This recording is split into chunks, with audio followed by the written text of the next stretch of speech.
In this episode, Harmoneer reads Pride and Prejudice by Jane Austen, with illustrations by Hugh Thomson. Chapter 30. Sir William stayed only a week at Hunsford, but his visit was long enough to convince him of his daughter's being most comfortably settled and of her possessing such a husband and such a neighbour as were not often met with. While Sir William was with them, Mr. Collins devoted his mornings to driving him out in his gig and showing him the country. But when he went away, the whole family returned to their usual employments, and Elizabeth was thankful to find that they did not see more of her cousin by the alteration. For the chief of the time between breakfast and dinner was now passed by him either at work in the garden or in reading and writing, and looking out of window in his own bookroom which fronted the road. The room in which the ladies sat was backwards. Elizabeth at first had rather wondered that Charlotte should not prefer the dining parlour for common use. It was a better-sized room, and had a pleasanter aspect. But she soon saw that her friend had an excellent reason for what she did, for Mr. Collins would undoubtedly have been much less in his own apartment had they sat in one equally lively, and she gave Charlotte credit for the arrangement.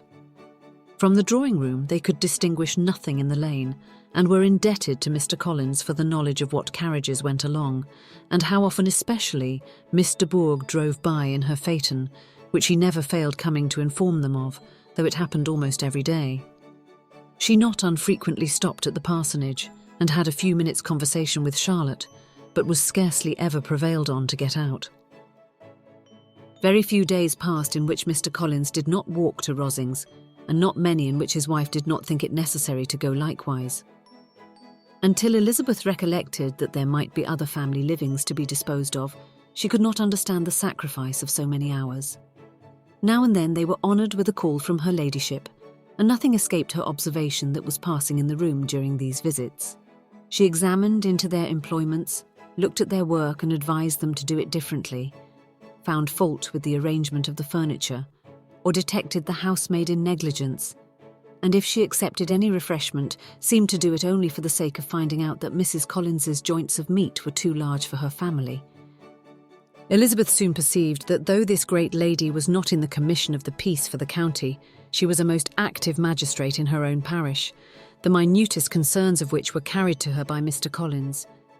And whenever any of the cottagers were disposed to be quarrelsome, discontented or too poor, she sallied forth into the village to settle their differences, silence their complaints, and scold them into harmony and plenty.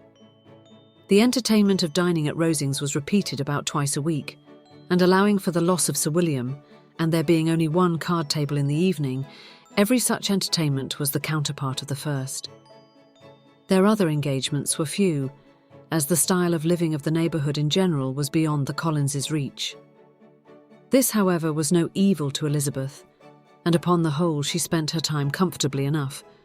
There were half hours of pleasant conversation with Charlotte, and the weather was so fine for the time of year that she had often great enjoyment out of doors. Her favourite walk, and where she frequently went while the others were calling on Lady Catherine, was along the open grove which edged that side of the park, where there was a nice sheltered path which no one seemed to value but herself, and where she felt beyond the reach of Lady Catherine's curiosity.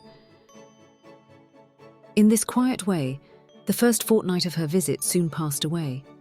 Easter was approaching, and the week preceding it was to bring an addition to the family at Rosings, which in so small a circle must be important. Elizabeth had heard, soon after her arrival, that Mr. Darcy was expected there in the course of a few weeks, and though there were not many of her acquaintance whom she did not prefer, his coming would furnish one comparatively new to look at in their Rosings parties, and she might be amused in seeing how hopeless Miss Bingley's designs on him were by his behaviour to his cousin, for whom he was evidently destined by Lady Catherine, who talked of his coming with the greatest satisfaction, spoke of him in terms of the highest admiration, and seemed almost angry to find that he had already been frequently seen by Miss Lucas and herself. His arrival was soon known at the parsonage, for Mr. Collins was walking the whole morning within view of the lodges opening into Hunsford Lane, in order to have the earliest assurance of it, and after making his bow as the carriage turned into the park, hurried home with the great intelligence. On the following morning he hastened to Rosings to pay his respects. There were 2 nephews of Lady Catherine to require them, for Mr. Darcy had brought with him a Colonel Fitzwilliam, the younger son of his uncle, Lord Fitzwilliam. And, to the great surprise of all the party, when Mr. Collins returned, the gentleman accompanied him. Charlotte had seen them from her husband's room, crossing the road and immediately running into the other, told the girls what an honour they might expect, adding, "I may thank you, Eliza, for this piece of civility. Mr. Darcy would never have come so soon to wait upon me." Elizabeth had scarcely time to disclaim all right to the compliment before their approach was announced by the doorbell, and shortly afterwards the 3 gentlemen entered the room. Colonel Fitzwilliam, who led the way, was about 30, not handsome, but in person and address most truly the gentleman. Mr. Darcy looked just as he had been used to look in Hertfordshire, paid his compliments with his usual reserve to Mrs. Collins, and whatever might be his feelings towards her friend, met her with every appearance of composure. Elizabeth merely courtesied to him without saying a word. Colonel Fitzwilliam entered into conversation directly, with the readiness and ease of a well-bred man, and talked very pleasantly.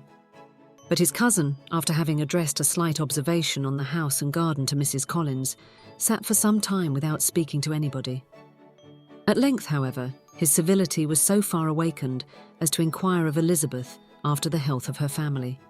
She answered him in the usual way, and after a moment's pause added, "My eldest sister has been in town these 3 months. Have you never happened to see her there?"